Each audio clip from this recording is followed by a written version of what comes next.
वित्त मंत्री ने केंद्रीय बजट 2024 में कैपिटल गेन टैक्स के मामले में आम आदमी को एक झटका दिया। बजट 2024 में चुनिंदा फाइनेंशियल और नॉन फाइनेंशियल एसेट पर long term capital gain tax को 2.5% से बढ़ाकर 10 से 12.5% कर दिया गया है और short term capital gain tax को भी 15% से बढ़ाकर 20% कर दिया गया है।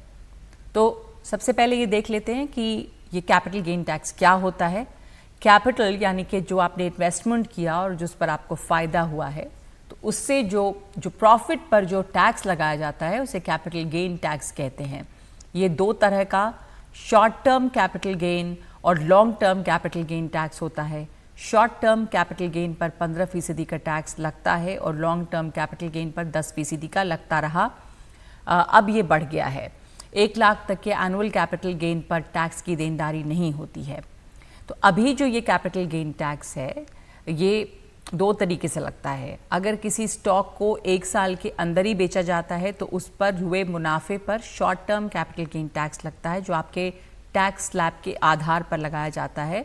और स्टॉक अगर 1 साल बाद बेचा गया तो long term capital gain tax लगता है, जिसमें 1 लाख रुपए तक हुआ मुनाफा टैक्स के दायरे से बाहर होगा, जबकि इससे ज़्यादा के मुनाफे पर टैक्स जो है वो 10% दर से देनी होगी। लेकिन अब ये बढ़ गई है 2.5% से और अब ये 12.5% की दर पे देनी होगी।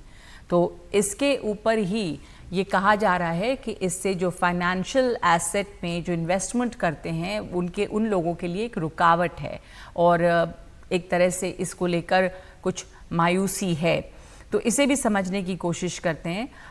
हमारे सहयोगी शुभांग ने इसके बारे में बातचीत की है। जो कैपिटल गेन टैक्स को बढ़ाया गया है जिससे इन्वेस्टर्स को एक झटका लगा है। पहला सवाल ये खड़ा होता है कि इन्वेस्टर्स को एसआईपी में इन्वेस्ट करना चाहिए या नहीं, और दूसरा ये कि अब इन्वेस्ट करना जो है वो कितना फ़ायदेमंद होगा। टैक्स एक्सपर्ट शरद कोहली से बात की है हमारे सहयोगी शुभांग ठाकुर ने। हमारे साथ शरद कोहली जी, जो कि एक इकोनॉमिस्ट है और साथ ही साथ टैक्स एक्सपर्ट भी है। सर, मैं जानना चाहता हूं कि जो कैपिटल गेन टैक्स को बढ़ाया गया है, इससे इन्वेस्टर्स पे क्या फर्क पड़ेगा? देखिए, लॉन्ग टर्म कैपिटल गेन्स 10% के हिसाब से इक्विटी में टैक्स होता था, और इक्विटी लॉन्ग टर्म जब होती थी जब उसको हम 1 साल तक होल्ड करते थे, तो वो 10% से बढ़ा के उसको 12.5% कर दिया है। इसी तरह शॉर्ट टर्म कैपिटल गेन, यानी कि अगर आपने 1 साल से कम रखा है उसको, तो उस पर 15% टैक्स होता था अगर इक्विटी में आप करते थे। ये दोनों के लिए था, शेयर्स के लिए भी था और म्यूचुअल फंड्स के लिए भी था। उसको बढ़ा के 20% कर दिया गया है। तो मुझे लगता है इन्वेस्टर्स, देखिए एक झटका तो है इन्वेस्टर के लिए, कोई दो राय नहीं। और कल हमने, अगर आपसे स्टॉक मार्केट जो लोग ऑब्जर्व करते हैं अगर देख रहे हो, तो स्टॉक मार्केट ने भी उस टाइम जर्क दिया और नेगेटिव में क्लोज हुई। और तो मार्केट को मुझे लग रहा है 2-3 दिन इन्वेस्टर्स को और शेयर मार्केट को लगेगा इसको हजम करने में, ऐसा मेरा मानना है, इसको डाइजेस्ट करने में। बट अल्टीमेटली देखिए, जो भी स्टॉक मार्केट का इन्वेस्टर है उसमें 2 चीजें होती हैं। एक तो वो, क्योंकि हम लॉन्ग टर्म की बात कर रहे हैं, तो वो लॉन्ग टर्म के लिए रखता है। दूसरा, वो बड़े गेन्स के लिए रखता है। अगर आप छोटे गेन्स चाहिए तो आप बैंक फिक्स डिपॉजिट में चले जाएंगे जहां आपको 5-6%, 7% मिलता है। पर आप बड़े गेन्स का मतलब है, अगर मैं 1 लाख रुपए इन्वेस्ट कर रहा हूं तो मैं चाहूंगा कि मेरी इन्वेस्टमेंट 2 साल बाद 1.5 लाख, 2 लाख डबल भी हो जाए। तो मुझे लगता है अगर उसमें 10% जा रहा है या 12.5 जा रहा है, इतना ज्यादा फर्क नहीं पड़ेगा, ऐसा मेरा मानना है। Temporarily yes, investors will are going to take it with a pinch of salt, और उनको लगेगा कि वाकई हमारा टैक्स आउटफ्लो बढ़ गया है इसकी वजह से। पर इवेंचुअली वो सेटल हो जाए, क्योंकि मुझे नहीं लगता 2.5% लॉन्ग टर्म में या 5% शॉर्ट टर्म में टैक्स बढ़ने की वजह से इन्वेस्टर शेयर मार्केट से चली जाएंगे। क्योंकि शेयर मार्केट से जो रिटर्न्स आते हैं, और पिछले 3-4 साल का अगर आप रिकॉर्ड देखें, तो वो रिटर्न्स कोई भी दूसरी इन्वेस्टमेंट मैच नहीं कर पाती है। तो मुझे नहीं लगता कि इन्वेस्टर्स इस 2.5% और 5% के पीछे स्टॉक मार्केट को छोड़ देंगे। Initially yes, there will be a setback, जो हमको देखने को मिल ही रहा है। But I think in 2-3 days और maximum 1 week the market will forget. Market is also short memory, बहुत उसकी मेमोरी बहुत शॉर्ट होती है। लोग उसको भूल जाते हैं और लोगों को पता है टैक्स देना है तो फिर देना है। तो टेम्परेरी फर्क पड़ेगा, लॉन्ग रन में फर्क नहीं पड़ेगा। और हमारे साथ अब जुड़े हैं नासिर सलीम, जो मैनेजिंग पार्टनर हैं फ्लेक्सी कैपिटल के। नासिर, आपसे कल भी हमने बात की थी जब बजट पेश हुआ था उसके बाद कि इसमें से क्या आपको उसमें अच्छी बातें लग रही हैं, क्या आपको उसमें समस्याएं लग रही हैं, लेकिन अब और समझने की ज़रूरत है बारीकी से।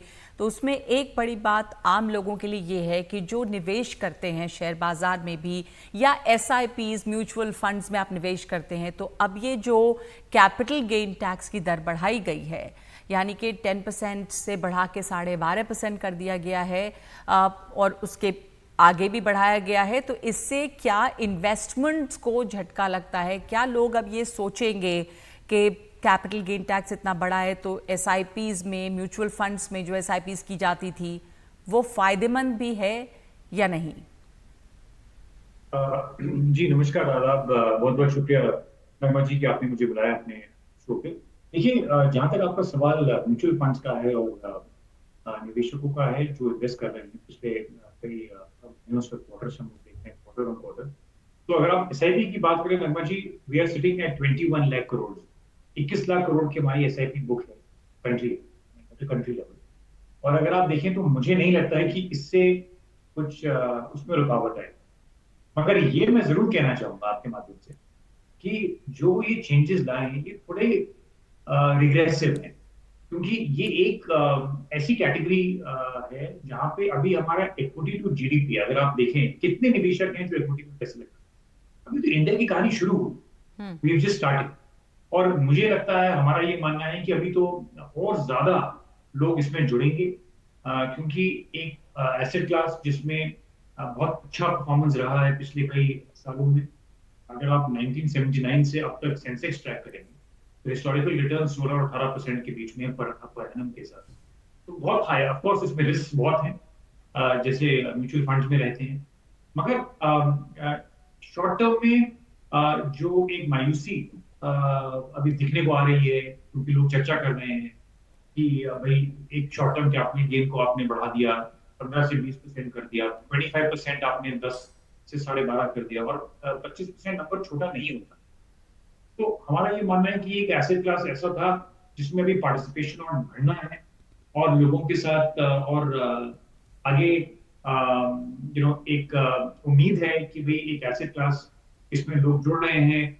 बहुत बड़े पैमाने से हम लोग ने एक कैंपेन चलाया है जिसके तहत वो लोग कहते हैं म्यूचुअल फंड सही है। कैंपेन आपने देखा भी होगा और आपके दर्शकों ने भी देखा होगा, इसके बारे में सुना भी होगा। तो एक थोड़ी सी सरप्राइज थी कि क्योंकि एक तरफ हम लोग ये जरूर एक्सपेक्ट कर रहे थे नगमा जी, टैक्स रैशनलाइजेशन की जो उन्होंने कोशिश करी है इस बजट में, कल उन्होंने पेश किया। मगर टिंकरिंग ऑफ टैक्स कि टैक्स में उसमें बढ़ा देना, 10 की जगह 12.5% कर देना या 15 को 20% कर देना, वो थोड़ा सा हमें लगा कि थोड़ा रिग्रेसिव है। और दूसरी चीज मेरा ये भी मानना है, आपके माध्यम से एक और चीज मैं कहना चाहूंगा, क्योंकि कैपिटल गेन का सवाल है और टैक्सेशन का मुद्दा है। देखिए, हमारे देश में कुछ 150 करोड़ की आबादी में कुछ 2.2% ही टैक्स पेयर्स हैं, और उसमें से कुछ 3% हैं जो टैक्स फाइल करते हैं। और थोड़ा फर्क है टैक्स फाइलिंग में और टैक्स पेयर में। तो हमारा ये मानना था कि भी अगर आप और कोशिश करें कि लोगों को उस टैक्स नेट में, उस टैक्स के दायरे में कैसे लाया जाए और पार्टिसिपेशन कैसे बढ़ाया जाए टैक्स में, ना कि जो एक एसेट क्लास जो एक अच्छा रिटर्न दे रहा है और उसमें आपने 10%, कोई छोटा अमाउंट नहीं है नगमा जी, इट्स अ बिग नंबर। अगर आपने 1 करोड़ रुपए डाले हैं और अगर आप उसको 1 साल के बाद बेचते हैं, मान लीजिए आपका 20 लाख का मुनाफा आता है, तो 2 लाख रुपए आप टैक्स में देते हैं, तो आपके पास 20 लाख में से 18 लाख बचेंगे। तो मेरे हिसाब से 10% कम नहीं था, मगर वो उन्होंने उसको चेंज करके 12.5। तो ये रिग्रेसिव जरूर है, जो आप जैसा आप कह रहे हैं कि थोड़ा डिस्करेजमेंट तो होगा ही, थोड़ा सी लोगों को ये लगेगा कि अब आप जब इन्वेस्ट कर रहे हैं, आप निवेश कर रहे हैं अपने पैसे को, उस पे भी आपको टैक्स लग रहा है, और वो भी और बढ़ गया है, 2.5% से बढ़ गया है ये long term capital gain tax, और शॉर्ट टर्म को भी बढ़ा के 15 से 20% कर दिया। और आपने सही कहा कि जो आपका ये मानना है कि जो दायरा है, जो टैक्स नेट है, उसको और बढ़ाने की ज़रूरत है, क्योंकि बहुत कम है वो आबादी अभी भी भारत में जो टैक्स देती है, और उससे भी कम वो हैं जो टैक्स फाइल करते हैं। तो और जो मोटे तौर पे जो टैक्स दे रहे हैं वो मिडिल क्लास या सर्विस क्लास है, जो एक बहुत बड़ा चंक है, ठीक है, टैक्स देने का। तो ये रिग्रेसिव एक तरह से रहा है और लोगों को थोड़ा डिस्करेज ज़रूर करता है निवेश के लिए। धन्यवाद आपका हमारे साथ जुड़ने के लिए और इसे बहुत बहुत समझाने शुक्रिया। के लिए। नासिर साहब, बहुत शुक्रिया आपका।